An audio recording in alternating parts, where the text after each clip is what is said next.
안녕하세요. 저는 성북구에 살고 있는 40대 중반 여자입니다. 여러분들은 몸과 마음을 다 줄 만큼 누구보다 사랑했던 사람에게 배신을 당해보신 적 있으신가요? 제가 이 이야기를 누구에게 말하기도 그렇고 이곳에 사연을 보내는 것도 몇 번이나 망설였어요. 몇 번이고 썼다 지웠다 반복했지만 혹시나 저와 같은 일을 겪게 되실까 걱정되어 여러분들에게 저처럼 당하지 않으셨으면 하는 마음에 용기를 내어보기로 했어요.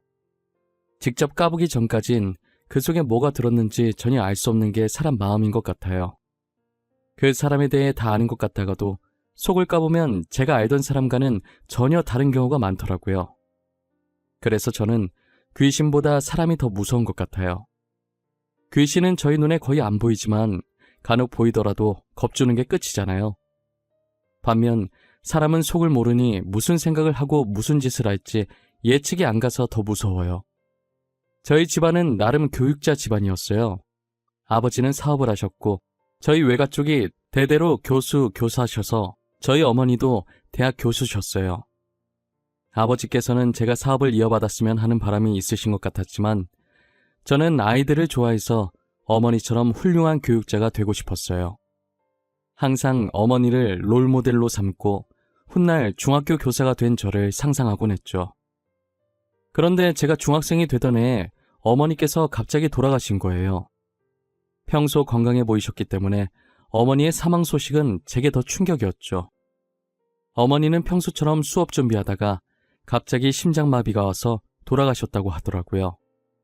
알고 보니 어머니께서는 어렸을 때부터 심장이 약하셨대요. 그래서 깜짝깜짝 놀라는 공포영화 같은 것도 못 보고 친구들끼리 놀래키는 장난 같은 건 일절 치지 않으셨다고 아버지께 들었어요. 저는 어렸을 때부터 철이 일찍 들었던 터라 제가 울면 어머니께서 편히 못 가실까봐 울지도 않고 의젓하게 아버지 곁을 지키면서 어머니를 잘 보내드렸어요. 오히려 저보다는 아버지께서 더 슬퍼하셨고 태어나서 처음으로 아버지께서 우는 모습을 보게 됐죠. 늘 가장으로서 위험 있는 모습만 보다가 이렇게 무너진 모습을 보니 마음이 너무 안 좋더라고요. 그래도 장례식을 마치고 얼마 지나지 않아서 다시 평상시 모습으로 돌아오셔서 다행이었어요. 아버지는 제게 지원을 아끼지 않으셨고 하고 싶은 공부가 있다고 하면 다 하게 해주셨어요. 덕분에 저는 공부를 열심히 해서 다들 가고 싶다고 난리인 명문대에 들어가게 되었죠. 대학교 입학할 때까지 공부만 하며 살아왔기 때문에 남자친구를 제대로 사귀어 본 적이 없어요. 고등학생 때 몇 번 사귀긴 했었지만 공부하느라 바빠서 남자친구와 만나서 데이트할 시간이 없었어요. 그래서 헤어진 적이 많았고 매번 그런 식으로 반복되다 보니 연애를 해봤다고 할 수도 없었죠. 저는 대학생 때 우연히 친구 따라 꽈팅이라는 곳에 한번 나간 적이 있어요. 다들 대학 가면 꽈팅에 대한 로망들이 다 있잖아요. 그래서 저도 한번 나가보고 싶었는데 친구가 딱 마침 같이 가자고 제안하더라고요. 애초에 다들 진지하게 만날 생각은 없었고 그 분위기만 즐기는 거라 선뜻 알겠다고 한 것 같아요. 그날 하루 노는 건데도 옷도 여러 벌 사고 화장품도 몇 개씩 사고 난리도 아니었던 것 같아요. 제가 유난인가 싶었는데 꽈팅 날에 가보니 제 친구들도 만만치 않게 한껏 꾸미고 왔더라고요. 평상시에 다 늘어난 추리닝에 과잠 입고 안경 끼고 다니던 애들이 하나도 안 보이는 거예요. 우린 평소와 완전 다른 서로의 모습을 보고 까르르 웃으면서 놀리기 바빴어요. 수업할 때까진 아무 생각이 없었는데 막상 수업을 마치고 꽈팅 시간이 다가오니 떨리더라고요. 괜히 입이 바짝바짝 말라서 물을 얼마나 마셨는지 모르겠어요. 저는 국어 국문학과였고 상대는 의학과였어요. 공부만 하던 사람들이라 분위기가 많이 어색할 줄 알았는데 의외로 의학과 분들이 잘 노시더라고요. 먼저 분위기를 풀어주셔서 저희도 편하게 섞여서 놀 수 있었어요. 어차피 즐기러 간 자리라서 내숭 떨지도 않았고 평상시 제가 하던 대로 행동했었어요. 그런데 그 모습이 털털해 보이고 좋아 보였나 봐요. 이제 슬슬 정리하고 가려고 하는데 한 남학생이 제게 번호를 물어보더라고요. 누군가 제게 번호를 묻는 경우는 처음이어서 살짝 망설이다가 연락처를 찍어줬어요. 제게 연락처를 물어본 사람은 의학과 학생들 중에 제일 나이가 많았었어요. 학교에 입학하자마자 자기 길이 아니라고 생각하고 휴학해서 군대를 갔다 왔었대요. 그런데 집안에서 의사 아니면 안 된다고 하는 바람에 결국 다시 복학을 했다더라고요. 저는 연상을 좋아했기 때문에 저보다 나이 많다는 얘기를 듣고 더 호감이었던 것 같아요. 그리고 몇 번 데이트 신청을 하시길래 만난 적이 있었는데 만날 때마다 매너가 너무 좋았어요. 한 번은 엄청 분위기 좋은 카페에서 제게 고백을 하더라고요. 저는 제대로 된 연애는 처음이기도 하고 만난다고 해서 다 결혼하는 건 아니니까 처음엔 이 남자와 가볍게 연애를 시작했어요. 그런데 알면 알수록 너무 다정하고 세심해서 남자친구에 대한 제 마음이 점점 커지더라고요.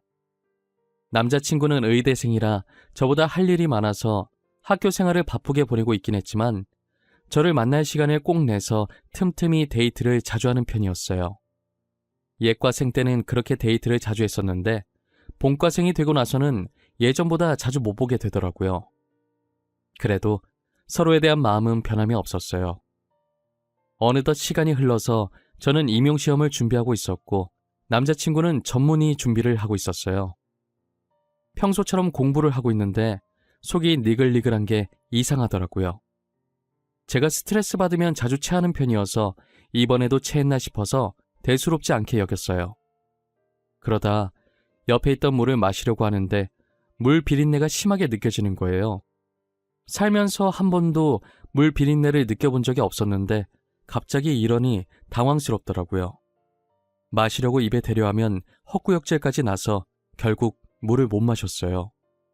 그날 하루 종일 아무것도 못 먹었고 병원에 가야 하나 생각하던 와중에 설마 하는 생각이 들더라고요. 급하게 예정일을 확인해보니 원래라면 지난주에 했어야 했는데 아직 안 하고 있었어요. 저는 스트레스 때문에 불순이인 거라고 제발 그것만은 아니길 바라는 마음이 간절했지만 제 바람과는 다르게 테스트기를 해보니 두 줄이 선명하게 찍혀 있었어요. 두 줄을 보는 순간 저는 망했다면서 제 머리를 잡아 뜯었어요. 이게 제 잘못만은 아니기 때문에 남자친구한테 알려야 할 것 같아서 테스트기 사진을 보냈어요. 바빠서 못 볼 줄 알았는데 제가 사진을 보내자마자 전화가 오더라고요. 방금 보낸 사진 뭐야? 설마 임신 테스트기야? 이거 너 거야? 나한테 장난치는 거 아니지? 지금 만우절 아니야. 만우절 3일 남았는데.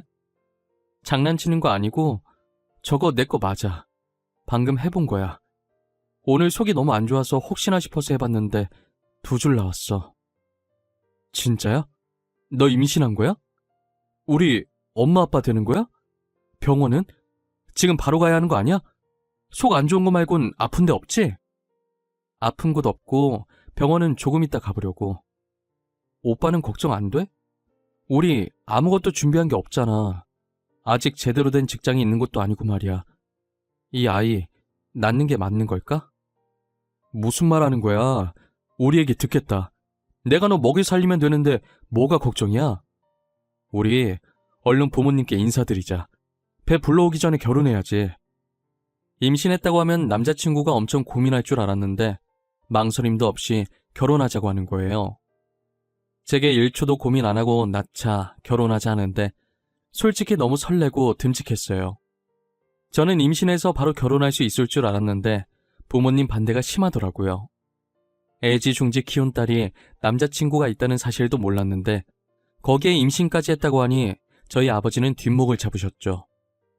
그래도 자식 이기는 부모 없다고 제가 좋다고 하니 결혼을 허락해 주시더라고요. 그런데 문제는 남자친구의 어머니, 즉 제 시어머니 되실 분이셨어요. 남자친구는 저처럼 아버지를 일찍 여의고 홀어머니 밑에서 자랐었어요. 남자친구가 의사가 되길 간절히 바라셨던 분도 시어머니셨죠. 이제 정식으로 의사가 될 날이 얼마 남지 않았는데 결혼을 한다고 하니 당연히 탐탁지 않아 하셨죠. 더군다나 저는 아직 직장이 없는 상태니 더 그러셨던 것 같아요. 의사가 되면 능력 좋은 여자들이 줄을 설 텐데 저같이 직장 없는 며느리가 반가우실까요?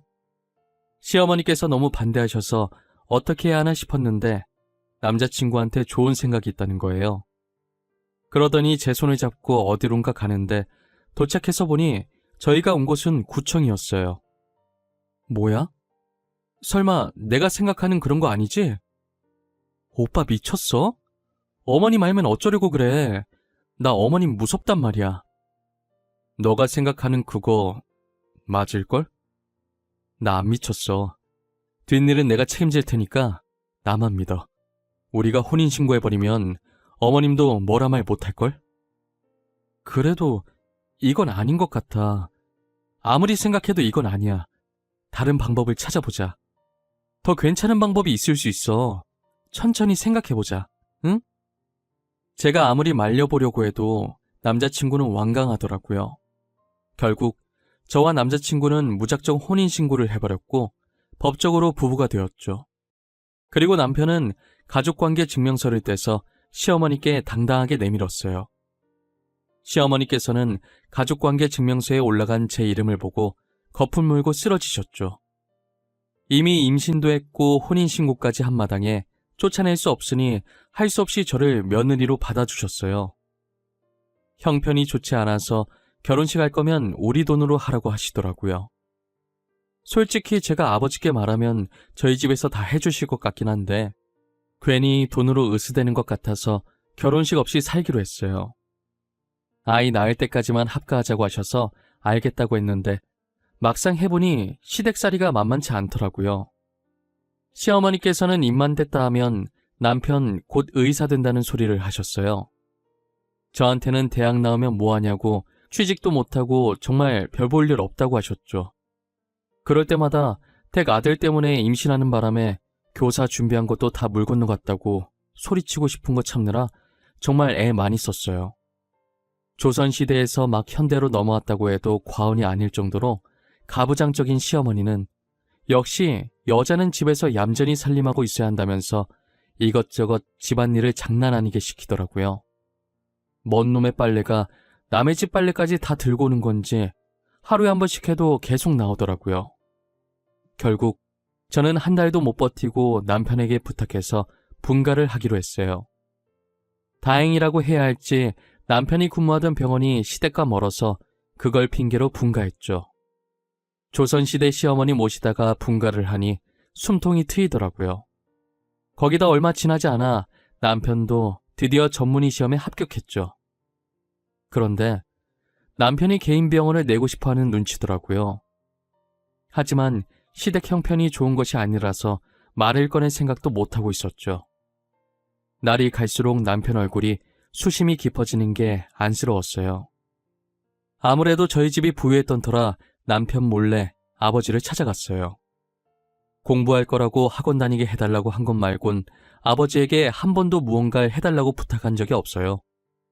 그래서 그런지 아버지를 보고도 입이 잘 안 떨어지더라고요. 이게 사소한 부탁도 아니고 무려 병원을 차려달라는 말이니 더 그랬어요.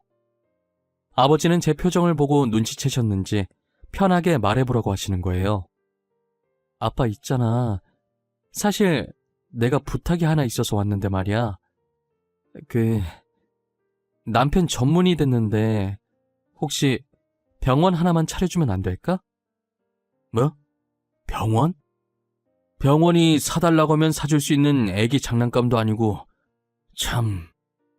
라고 할 줄 알았지? 어느 정도 예상했어. 누구나 의사 되면 개인 병원 갖고 싶어 하지.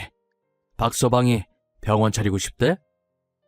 아니, 박서방이 나한테 직접 말한 건 아닌데 그래도 내가 뭐라도 하나 해주고 싶어서. 남편도 개인 병원 운영하면 동기들한테 기사할 것 같고 나도 아빠가 해주면 시어머니한테 당당해질 수 있을 것 같아서. 그래, 알겠다. 아빠가 병원 하나 차려줄게. 네가 나한테 한 번도 부탁한 적 없으니까 해주는 거야. 처음이자 마지막이다. 알지? 대신 병원은 아빠 명의로 할 거야. 내가 죽고 나면 박서방 주던가 하고. 걱정과 달리 아버지께서는 흔쾌히 병원을 차려주시겠다고 하시더라고요. 저는 기세등등하게 집으로 돌아가서 이 사실을 남편에게 알렸어요. 남편은 제 손잡고 너무 고맙다고 하고 아버지께도 전화해서 감사하다고 다음에 찾아뵙겠다고 했죠. 시어머니한테도 말했더니 그런 집안인 줄 몰랐다고 갑자기 저한테 살갑게 대하시더라고요. 돈이라는 게 어떻게 보면 종이 쪼가리 하나인데 이렇게 쥐락펴락 할 수 있다는 게 참 무섭긴 무서워요. 저는 아버지 덕분에 시어머니 앞에서도 당당하게 어깨를 펴고 다닐 수 있었죠. 아버지께서는 정말 예상을 하셨던 건지 이미 병원 인테리어가 다 끝나 있더라고요. 그렇게 남편의 생애 첫 개인 병원은 정말 단기간에 개업할 수 있었어요. 아무래도 아버지께서 사업을 하시니 인맥이 많아서 첫날인데도 사람들이 많이 오시더라고요. 게다가 병원 위치도 좋아서 크게 걱정할 게 없었어요. 그리고 남편 병원이 성형외과다 보니 대다수가 젊은 여성분들이었어요. 제가 드라마를 하도 많이 봐서 설마 드라마에서 보던 일이 펼쳐지는 건 아닐까 했는데 그동안 남편이 제게 했던 행동들을 떠올려 보니 그럴 양반은 아닌 것 같아서 걱정하지 않기로 했어요. 하지만 제가 너무 안일했던 것 같아요. 잘해주다가도 한순간에 변할 수 있는 게 사람 마음인데 말이에요. 저는 남편 병원도 계속 이대로 잘 되고 더불어 제 인생도 승승장구하길 바랐어요. 하지만 정확히 남편이 병원을 개업한 지 4달 만에 저는 충격적인 걸 보고 말았죠. 제가 임신 6개월 차에 접어들어서 어느 정도 배가 나와 있는 상태였어요. 몸이 점점 무거워지니까 움직이기 귀찮아서 집에서만 밥을 먹었는데 그날따라 이상하게 밖에 나가고 싶고 간만에 외식도 하고 싶은 거예요. 서프라이즈로 남편 놀래켜주고 싶어서 퇴근 시간에 맞춰서 말도 없이 병원에 갔었어요. 직원들은 이미 다 퇴근했는지 원장실에만 불이 켜져 있고 로비는 캄캄하더라고요. 살금살금 원장실로 다가가는데 가까이 갈수록 이상한 소리가 들리는 거예요. 남편의 목소리와 함께 외간 여자 목소리가 간간히 들리는데 그때부터 심장이 미친 듯이 쿵쿵 뛰더라고요. 조심스럽게 원장실 문을 살짝 열어서 봤는데 남편이 직원 한 명이랑 애정 행각을 나누고 있는 게 아니겠어요? 저는 그 모습을 보고 몸이 떨렸지만 침착하게 휴대폰을 들고 녹화하면서 문을 열었어요. 뒤늦게 저를 발견한 남편과 여직원은 당황해 하더라고요. 여직원은 빠르게 옷을 챙겨서 원장실을 나갔고 남편은 어쩔 줄 몰라 했어요. 그러더니 변명한답시고 직원이 수술하려고 상담 요청했는데 상담하다 보니 그렇게 보였던 거라고 하더라고요. 저는 말 같지도 않은 소리 하지 말라고 당장 이혼할 거라고 소리쳤고 남편은 아이를 생각해서 진정하라는 거예요. 바람난 남편 입에서 저런 말이 나오니 화가 났지만 아이라는 말에 멈칫하게 되더라고요. 결국 뱃속에 있는 저희 아이를 생각해서 한 번은 봐주기로 했어요. 태어나자마자 아빠가 없으면 우리 애가 너무 슬플 것 같았거든요. 진짜 너무 꼴보기 싫은데 같은 공간에서 숨쉬기도 싫은데 정말 아기 하나만 보고 참았어요. 그리고 얼마 뒤 남편이 외도를 한 것보다 더 충격적인 일이 발생했어요. 바로 저희 아버지께서 사고로 세상을 떠나신 거예요. 평소 혼자 안 다니시는 양반인데 그날은 비서도 없이 혼자 나갔다고 하더라고요.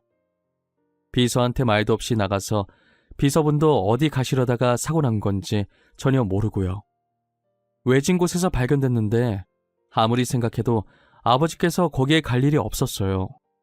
하지만 증거가 없어서 아버지를 그렇게 만든 범인을 잡을 수 없었고 결국 저희 아버지 사건은 미제 사건으로 분류되었죠.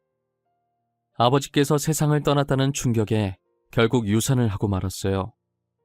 저는 수술한다고 아버지 빈소도 못 지켜드렸고 대신 비서께서 제 빈자리를 채우고 계셨죠. 남편은 제 병실에도 없었고 아버지 장례식장에도 안 보였어요. 제가 아버지 장례식을 마치고 집으로 들어갔는데 제 몸과 마음을 다 추스리기도 전에 남편이 기다렸다는 듯이 제게 이혼하자고 이혼 서류를 들이밀더라고요. 아버지께서 병원 차려주시면서 아버지가 세상을 떠나게 되면 병원을 남편에게 주기로 했었는데 이제 병원이 자기 손에 들어오게 되니 더 이상 제가 필요 없다고 생각한 것 같아요.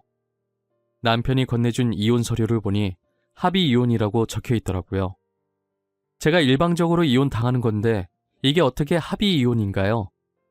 저는 이혼해주겠다고 하고 이혼 소송을 걸었어요. 그때 남편 병원에서 찍은 영상이 남아있었기 때문에 남편의 불륜으로 위자료를 받아낼 수 있었어요.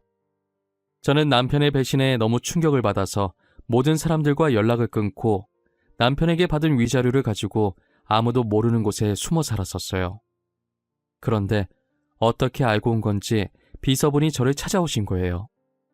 아버지에게 빚진 게 많다고 대신 저한테 그 빚을 갚게 해달라고 하시더라고요.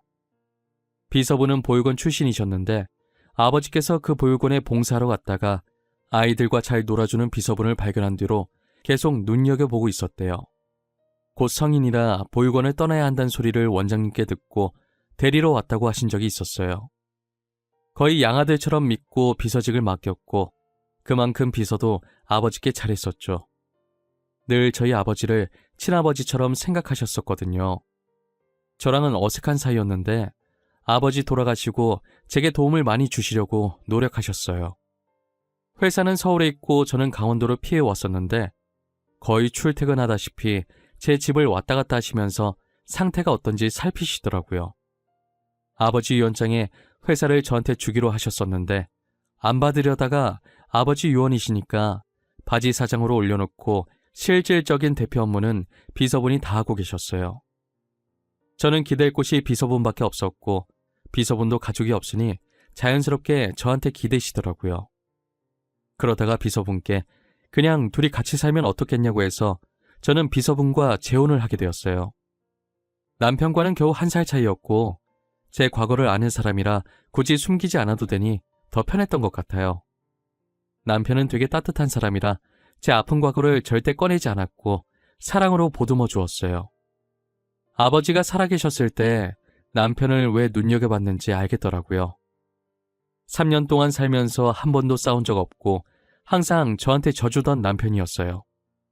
그러다 한 번은 남편이 조심스럽게 예전에 아버지가 살았던 집 얘기를 꺼내는 거예요. 자기야, 나 진짜 고민 많이 하다가 말하는 건데 우리 예전에 아버님께서 살던 집에서 살면 어때? 여긴 당신 친구도 없고 나도 회사 나가면 혼자 있는 시간 많은데 그만큼 외롭잖아. 아, 맞아. 회사. 당신 회사 집이랑 많이 멀지? 왕복 얼마더라? 그동안 당신 출퇴근하기 힘들었을 텐데 내가 이기적이었네. 아빠가 살던 집으로 가자. 아니, 출퇴근 힘들어서 그러는 거 아니야. 3년 동안 잘 다녔는데 뭘. 그냥 당신이 많이 외로워 보여서. 왜 그런 사람 때문에 당신이 이러고 살아야 하는지 모르겠어. 저는 듣고 보니 남편의 말도 맞다고 생각했어요. 생각해보면 잘못은 전 남편이 있는데 제가 왜 궁상 떨면서 이러고 살았는지 모르겠어요. 그렇게 저희는 3년 반 만에 고향인 서울로 올라오게 됐어요. 남편은 한쪽에서 이삿짐을 풀고 있었고 저는 오랜만에 다시 만난 집을 둘러보고 있었어요. 아무도 없는 집치곤 깔끔하길래 놀랐는데 알고 보니 남편이 주말마다 와서 관리해줬더라고요. 저도 신경 안 쓰고 있던 아버지 집을 남편이 소중히 관리해줬다니 고마워서 눈물이 고였어요. 이삿짐을 풀고 있는 남편을 보면서 눈물이 흐를랑 말랑 하고 있는데 누가 뒤에서 제 이름을 부르더라고요. 지아은씨? 지아은씨 맞으시죠? 3년 동안 찾아왔었는데 아무도 안 계시다가 드디어 만나 뵙네요. 저는 지은석씨 전담 변호사였던 김철우라고 합니다. 안녕하세요. 아, 네, 안녕하세요. 근데 변호사님께서 3년 동안 저희 집엔 어쩐 일로...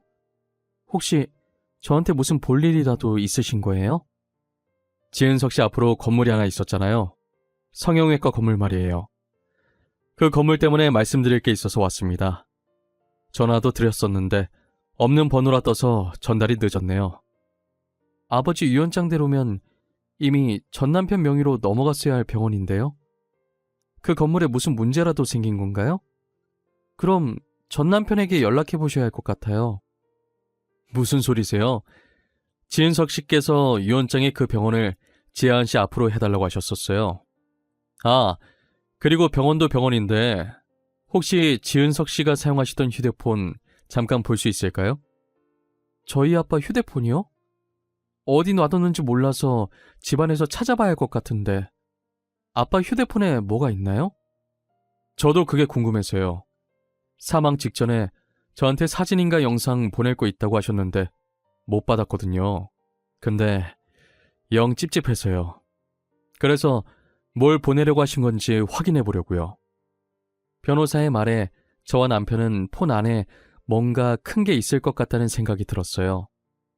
아버지가 돌아가신 날 경찰에게 받은 유품들을 그대로 아버지 옷장에 넣어놨었거든요. 유품이 들어있는 상자를 뒤지기 시작하는데 제일 밑에 휴대폰이 들어있더라고요. 제가 손을 너무 떨자 남편이 가져가서 폰을 켰어요. 3년 만에 키는 거다 보니 배터리가 없어서 켜지지가 않았고 저희는 급하게 충전선을 연결했어요. 충전선을 연결하자마자 아버지의 휴대폰이 켜지더라고요. 곧장 사진첩으로 들어갔는데 그때 생각하면 아직도 아찔해요. 영상 하나가 들어있었는데 아버지께서 사고를 당해 쓰러지는 순간에 마지막까지 남은 힘을 쏟아서 찍은 영상 같았어요. 아버지는 자신을 치고 떠나는 차를 찍는데 그 차 주인은 전 남편이었어요. 저는 차 번호판을 보자마자 너무 놀라서 입을 막고 소리를 질렀죠. 알고 보니 전 남편이 불륜도 들켰겠다, 병원이라도 가지려고 일부러 그랬던 것이었어요. 변호사께서는 그 영상을 보시고 아버지께서 유언장 수정하시면서 계속 악몽을 꿨다고 했는데 그게 이런 일이 생기려고 그랬던 것 같다고 하셨어요. 사실을 알게 된 이상 더 이상 전 남편을 가만히 둬서는 안 될 것 같았어요. 저는 전 남편이 운영하고 있던 병원을 다른 사람에게 넘겨버렸어요. 그리고 전 남편을 신고하려고 경찰서로 향했죠. 그런데 전 남편이 딱 마침 경찰서에 연행돼서 앉아있더라고요. 살짝 엿들어 보니 전 남편한테 걸린 의료사고 소송과 상간남 소송이 어마어마했어요. 원래 안 좋은 일은 한꺼번에 터진다고 하잖아요.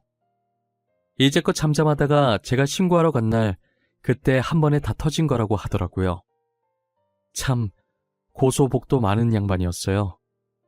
전 남편은 뒤늦게 저를 발견하고 엄청 놀라는 거예요.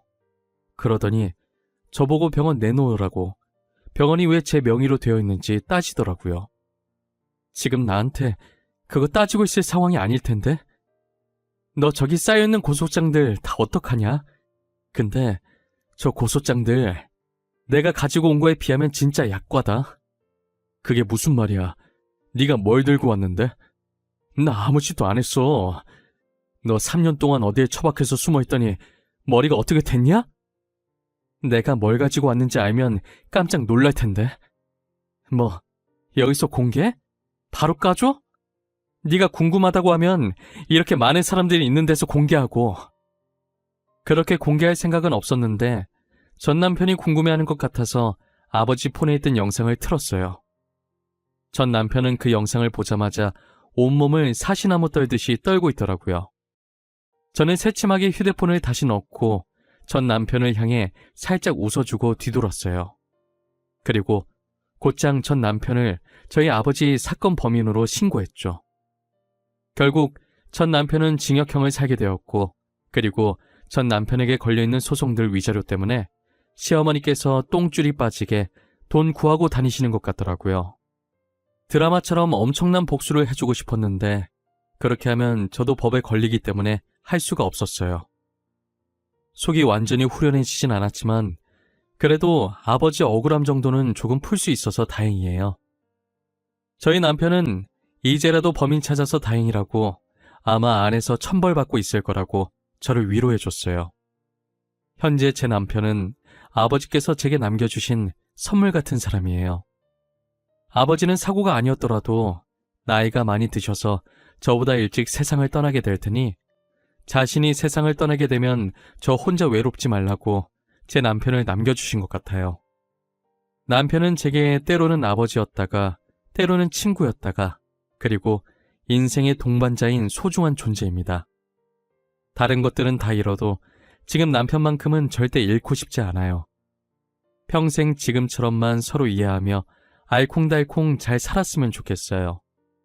이제는 저도 무거운 마음을 내려놓고 행복해질 때가 되지 않았을까 싶네요. 저의 긴 이야기는 여기서 끝입니다. 지금까지 들어주셔서 감사하고 여러분들은 저 같은 일 겪지 마시고 꼭 행복해지시길 바랄게요.